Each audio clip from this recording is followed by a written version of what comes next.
to A Legacy of History Project, Volume 3. My name is Jeff Dugas. This is Logan Randall. And this is Matthew Hall. Today, October 27th, we'll be interviewing Evelyn Reicker at the Cambridge Narrows Regional Library. Our hopes are that you will enjoy listening to our interview with Evelyn Reicker. Welcome, Evelyn Reicker. Cambridge Narrows Community School thanks you for participating in a Legacy of History project. Evelyn, you were born in 1920 and live here in Cambridge Narrows for over 30 years. Can you tell us who your mother and father were and what they did for a living? Good morning to you also. I live in Sussex now, but I've been in Cambridge over 30 years. My parents were born and brought up in the Miramichi, and they moved here before I was born, which just wasn't yesterday. And my father had a trucking business in St. John, and my mother at one time operated a little candy store, which was open on Sunday. And later on, I'd love to tell you what they got for their goods and their candy and their fruit at that time. I'm sure you couldn't relate to it today. Yeah. My father's name was Alan Creamer, and my mom's name was Elizabeth. And he had his own trucking business in St. John, and she, as I said, on the weekends had this little candy store. But anyway, my elder sister, her name was Mary, and she eventually married a Pearlie Parker from Westfield, and she was married a couple of months before my mother died. And when my mother died, I was 13 years old, so that left me the oldest in the family.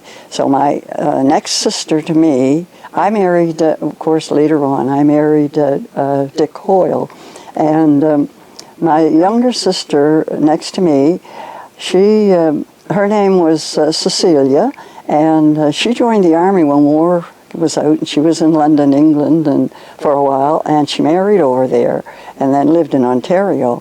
And my baby sister married in St. John and lived in Halifax, and she had met her husband in St. John. He was in the Army, and a railroader, worked on the railroad in Nova Scotia a long time, and they lived in Halifax.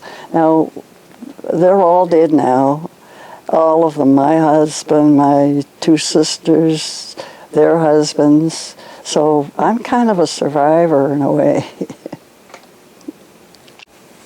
Could you tell us a little bit more about your mother and father? Yes, I'd love to. My dad was like a comic. He was good to us, and he was always fun to be with and all. My mother was she was the one that did the chastising when it was necessary. And there were 4 girls in the family. Now, the oldest girl was 10 years my senior, and she was adopted because my mother was married 7 years and no sign of children. So anyway, after Mary, my oldest sister was adopted, they moved to St. John, and I was born in St. John 10 years after Mary was born.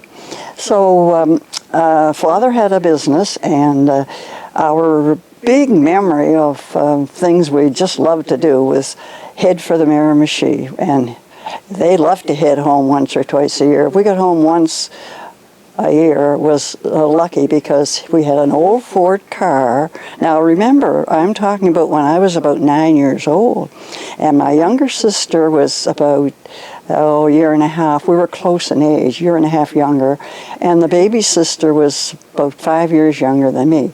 So in this old Ford car, you had to crank it up to start it, and there was a big horn mounted on the outside. And the roads were 1 lane, mud roads, no pavement. Imagine that. And we're driving along, and the car, if you want to pass a car in front of you, you hit the horn on this old car, and it would go ragooga.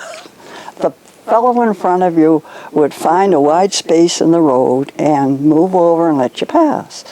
And it was a 10-hour trip from St. John to the Miramichi. Now, that was a long time for these 2 kids to be in the back seat that are close in age, and the oldest one about 9 years old. So we had to be chastised now and again for that. My baby sister was in the front, of course, with my parents. Anyway, there were no restaurants on the way, none at all. We had our bundle of kindling wood with us, and on the side of the road, we'd find a wide spot and make a fire, and they would boil water we brought with us to make their cup of tea, loose tea, no tea bags, and we'd have our lunch on the side of the road, douse the fire with the water we had with us, and head on our way again. We'd get all dressed up before we left, very prim and proper, hats and all. By the time we got there, we were pretty shabby in the back seat, chastising one another, as it were. Anyway, we got there, and my grandmother always welcomed us, but we loved to go because we were city kids, and everything was sort of, we had electric lights and we had plumbing and all this. But when we got to the country, we were just delighted because everything was different. There was oil lamps in the house and no plumbing, so at the back entryway there was a water pump, and we pumped our water, took it in, and the outhouse was really hilarious. We got a big kick out of that, and we found out another use for Eaton's catalog too. What was it like growing up in the 20s and 30s? Well, we didn't have the conveniences we have today, for sure. So my sister and I walked to school together, and we went to St. Peter's Girls' School in St. John, and we were taught by the nuns, and we walked. We didn't have any buses or anything picking us up. And in later years, we went to high school with St. Vincent's High School, all girls again, and taught by the nuns. But on the way to school, my sister was a little bit of a daredevil. I was a little scaredy cat. So we were walking along. In those days, the deliveries were done by horse and wagon.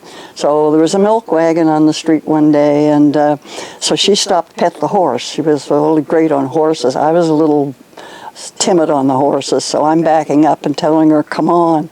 But she's petting the horse, and the poor horse was standing there idly, lifted its foot up, put its big foot down on the edge of her shoe, so she couldn't get away. So I'm coaxing her to come to school, and she has to stand with the horse until the horse was good and ready to lift its foot and let her go.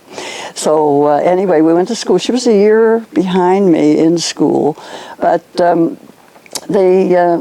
there wasn't really anything spectacular, excepting the one thing I remember when I was in grade 4, we were in school. In the Catholics in those days, if they had a holy day, they'd stay home from school, they missed school, and Saturday morning they had to go make up for it.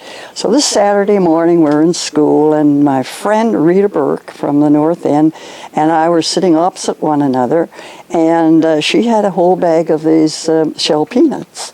So the teacher was busy on the other end of the room, and so she's handing me these peanuts, and we're having a feed of peanuts during class. And I can remember yet I had a red pullover sweater with a rib bottom, and I had the ribbing turned up. This was accommodating the peanuts and the empty shells. So we were having a great feed there, and the teacher came over and caught us. And she ordered us to the cloakroom right away.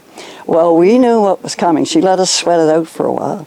So when she finally showed up, put your hands out, we each got 5 slaps on the hand. So we knew better than go home and report it, because we'd get chastised again at home because we were supposed to behave ourselves. Teachers had full control in those days, and we'd be nothing to be working away with a pencil, and if you weren't holding it just right, the teacher would walk along up one aisle to the other. You'd get a crack on your fingers. Today, that wouldn't happen. Anyway, we didn't know any different, and we had a good time. We enjoyed games, playing tag and things like that we'd manufacture ourselves. We had no handheld electronics like we do today. So that was the early years, and in high school, I don't remember any real incidents. I remember my sister was, she was kind of a tomboy type, and she was sort of, I wouldn't say expelled, but something like that for a week one time for sliding down the banister in school.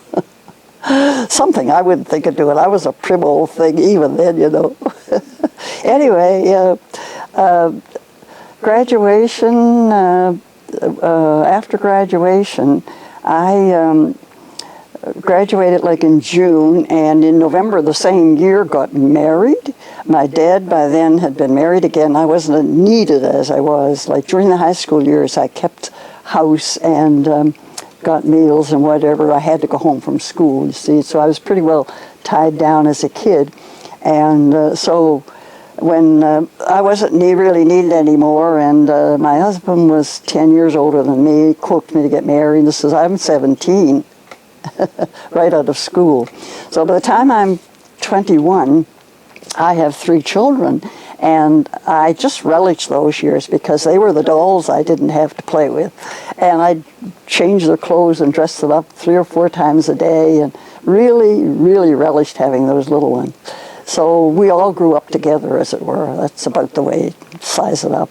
And let me see what else. Of course, I went to further my education. While they were babies, my husband was on shift work, and we could manage somebody to be with them. And I went to night school, and I did accounting and credit management. So that was my field, and I didn't go to work until they were all in school, and I was probably 28 or 29, something like that. So then I worked in the Telegraph Journal as credit manager for 30 years or more. I was there a long time, or I don't know. I worked in that field for 30 years, maybe not with the Telegraph that long, but I only had 2 or 3 jobs because they were all in the same field. And so when I retired was in the 70s. It was like, before we retired, we were talking about building a cottage.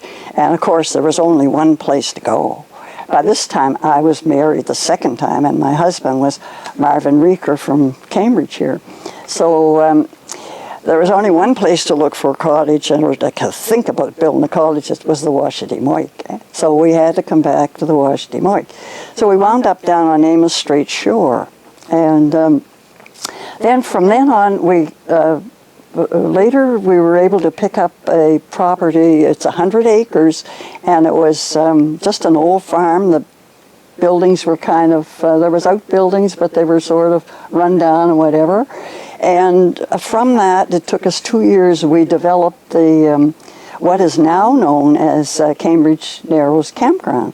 But we had opened it up with a rec hall in the barn, and we're fortunate to have some young campers that were they were young marrieds, and they were fun. They liked to march and sing and dance, and they entertained themselves. They had great parties on Saturday nights, and they were good campers. And so anyway, they called themselves the Marvelettes, and our park was Marvelin Park, and it was the combination of the 2 names, like Marvin and Evelyn.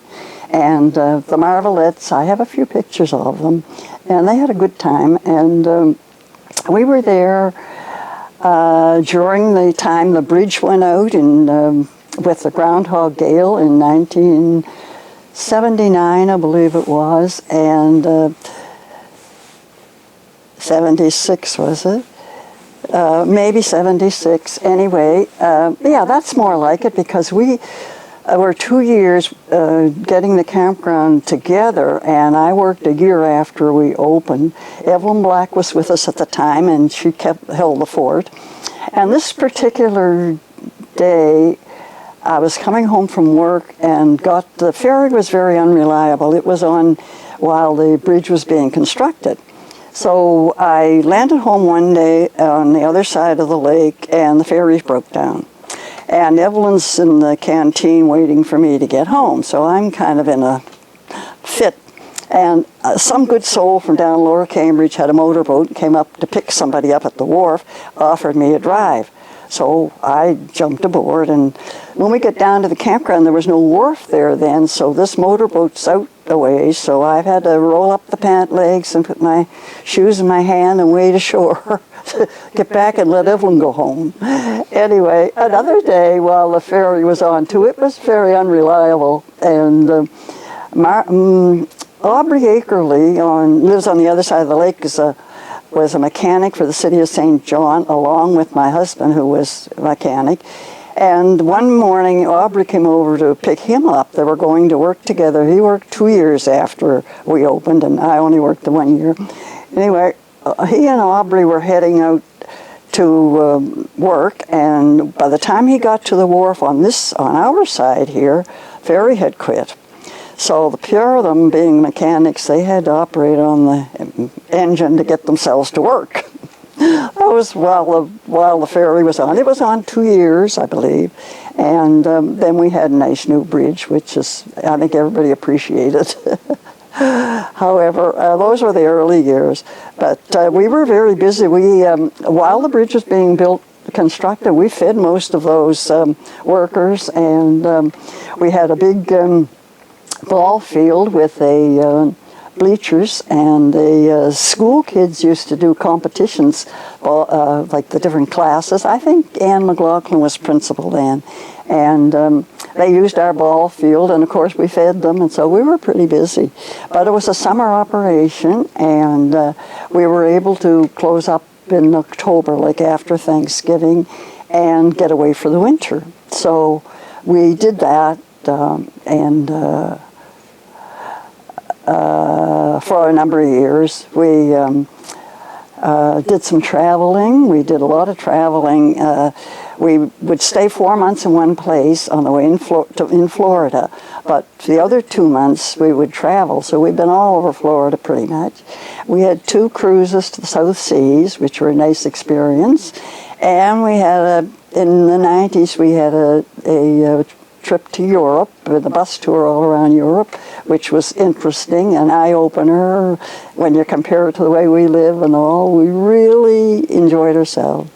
Then my husband was ill for 2.5 years before he passed away, and so he died 8 years ago, and I moved into Sussex because where we were, we had left the farm, the campground by then, and we had sold it, and had built a house up on the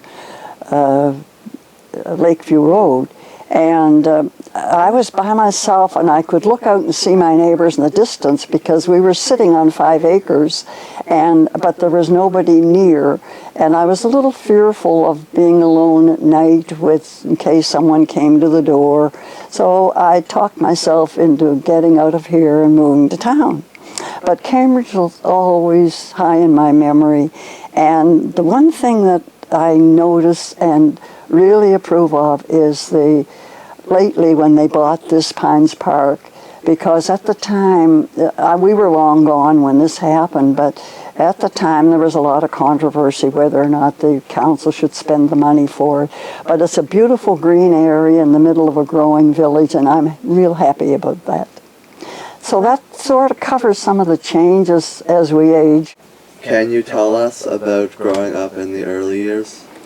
Oh yes, I remember when we'd come home from school, we used to love to get into my mom's little candy store for a treat. That was a daily session. If we got a candy bar or some kind of a treat after school, we looked forward